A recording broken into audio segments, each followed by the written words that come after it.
ತಾವರೆಕೆರೆ ಪಟ್ಟಣದ ಪ್ರವಾಸಿ ಮಂದಿರದಲ್ಲಿ ತಾಲೂಕು ಛಲವಾದಿ ಮಹಾಸಭಾ ಅಧ್ಯಕ್ಷರಾದ ಡೊಂಕಿಹಳ್ಳಿ ರಾಮಣ್ಣ ಮತ್ತು ಕಾರ್ಯದರ್ಶಿ ಕುಣಿಕೇನಹಳ್ಳಿ ಜಗದೀಶ್ ಇವರ ನೇತೃತ್ವದಲ್ಲಿ ಪತ್ರಿಕಾ ಮಾಧ್ಯಮಗೋಷ್ಠಿ ನಡೆಸಿದ್ದು, ಇದೇ ವೇಳೆ ಕುಣಿಕೇನಹಳ್ಳಿ ಜಗದೀಶ್ ಮಾತನಾಡಿ, ಕೆಂಪಮ್ಮ ಚಿಕ್ಕಮ್ಮ ದೇವಿ ಜಾತ್ರಾ ಮಹೋತ್ಸವ ಕುರಿತು ಗ್ರಾಮದಲ್ಲಾಗುತ್ತಿರುವ ಅಸ್ಪೃಶ್ಯತೆ ಆಚರಣೆಯ ವಿರುದ್ಧ ಪೂರ್ಣ ವಿವರವನ್ನ ಮಾಧ್ಯಮದ ಮುಂದೆ ಬಿಚ್ಚಿಟ್ಟಿದ್ದಾರೆ. ಅಲ್ಲಿ ಇರೋ ಸವರ್ಣಿಯನ್ನ ಪ್ರೇರೇಪಿಸಿದ ಮೇಲೆ ಸದ್ಯಕ್ಕೆ ಇದೊಂದು ಮುಕ್ತಾಯ ಆಗೋಗ್ಬಿಟ್ಟು ಮುಂದೆ ನೋಡ್ಕೊಳ್ಳೋಣ ಅನ್ನೋ ಉದ್ದೇಶದಲ್ಲಿ ಅದಾಗುತ್ತೆ. ಆದರೆ ಮುಂದುವರೆದ ಭಾಗದಂತೆ ಜಾತ್ರೆಯನ್ನ ಮಾಡೋದಕ್ಕೆ ಈ ಒಂದು ಏನು ಅಧ್ಯಕ್ಷರು ಆದಂಥ ರಾಜಸ್ವ ನಿರೀಕ್ಷರು 2-3 ನೋಟಿಸ್ ಕೊಡ್ತಾರೆ. 2-3 ನೋಟಿಸ್ಗೂ ಕೂಡ ಆ ಒಂದು ಕಮಿಟಿ ಮೆಂಬರ್ಗಳು, ಸವರ್ಣೀಯ ಕಮಿಟಿ ಮೆಂಬರ್ಗಳು ಆ ಒಂದು ಸಭೆಗೆ ಸತತವಾಗಿ ಗೈರು ಹಾಜರಾಗ್ತಾರೆ.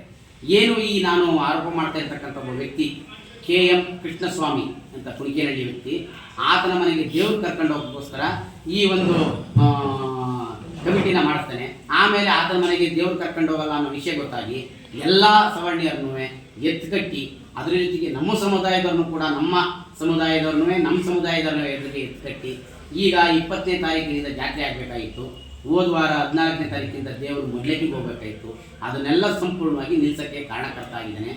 ಆ ವ್ಯಕ್ತಿ ವಿರುದ್ಧ ಮತ್ತೆ ಆತನ ಸಹಚರರ ವಿರುದ್ಧ 23 ಜನರ ವಿರುದ್ಧ ನಾವು ಪೊಲೀಸ್ನಲ್ಲಿ ಕಂಪ್ಲೇಂಟ್ ಕೊಟ್ಟಿದ್ವಿ. ಪೊಲೀಸ್ ಸ್ಟೇಷನ್ಗೆ ಪೊಲೀಸರು ಕಂಪ್ಲೇಂಟ್ ಕೊಟ್ಟರು ಕೂಡ ವೈಯಕ್ತಿಕವಾಗಿ ನಮಗೆ ಈಗ ಅಲ್ಲಿ ಭಯದ ವಾತಾವರಣ ಇದೆ. ಈ ಒಂದು ಘಟನೆ ಎಲ್ಲ ನಡಿಬೇಕಾದ್ರೆ ಕುಣಿಕೇನಹಳ್ಳಿಯ ಒಂದು 5 ಜನ ಕಾರಣಕರ್ತರಾಗಿದ್ದು, ನಾನು, ಪ್ರಸನ್ನ ಕುಮಾರ್, ಲೋಕೇಶ್, ಶಂಕರಯ್ಯ ಮತ್ತು ಮೂಡ್ಲಪ್ಪ ಅಂತ ಈಗ ಒಂದು 4-5 ಜನ ನಾವು ಕಾರಣಕರ್ತರಾಗಿದ್ದು.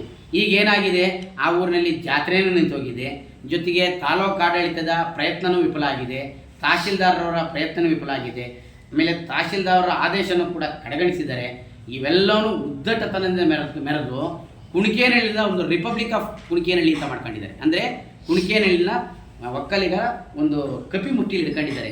ಅಲ್ಲಿಗೆ ಯಾವುದೇ ರೀತಿಯಾದ ಸಾಂವಿಧಾನಿಕವಾದ ವ್ಯವಸ್ಥೆ ಇಲ್ದಂಗೆ ಮಾಡಿದ್ದಾರೆ. ದಲಿತರಿಗೆ ರಕ್ಷಣೆನೇ ಇಲ್ಲ. ಮುಖ್ಯವಾಗಿ ನಮ್ಮ 5 ಜನಕ್ಕಂತೂ ಅಲ್ಲಿ ರಕ್ಷಣೆನೇ ಇಲ್ಲ. ಇದಕ್ಕೆಲ್ಲ ಕಾರಣಕರ್ತರು ಇವರೇ ಅನ್ನೋ ರೀತಿಯಲ್ಲಿ ನಮಗೆ ಭಯದ ವಾತಾವರಣ ನಿರ್ಮಾಣ ಮಾಡಿದ್ದಾರೆ. ಅದಕ್ಕೆ ನಾವು ಪೊಲೀಸ್ ಇಲಾಖೆಗೆ ಕಂಪ್ಲೇಂಟ್ ಕೊಟ್ಟಿದ್ವಿ. ಮೊದಲನೇದಾಗಿ ಪೊಲೀಸ್ ಇಲಾಖೆಯವರು ಇದನ್ನು ಅಟ್ರಾಸಿಟಿ ಕಂಪ್ಲೇಂಟ್ ತೊಗೊತಾ ಇಲ್ಲ. ಈ ಒಂದು ವಿರುದ್ಧ ನಾವೀಗ ದೂರು ಕೊಟ್ಟಿದ್ದೀವಿ. ದೂರು ಕೊಟ್ಟರು ಕೂಡ ತಿಪ್ಪೆ ಸಾರಿಸೋ ಕೆಲಸನ ಅಲ್ಲಿಯೇ ಪೊಲೀಸ್ ಇನ್ಸ್ಪೆಕ್ಟ್ರು ಮತ್ತು ಸಬ್ ಇನ್ಸ್ಪೆಕ್ಟ್ರು ಮತ್ತು ಸರ್ಕಲ್ ಇನ್ಸ್ಪೆಕ್ಟ್ರುಗಳು ಮಾಡ್ತಾ ಇದ್ದಾರೆ. ಮುಂದಿನ ದಿನಗಳಲ್ಲಿ ನಾವು ಇದ್ರ ವಿರುದ್ಧ ಹೋರಾಟ ಕಾಣ್ತೀವಿ. ನೆಕ್ಸ್ಟ್ ಇನ್ನೊಂದು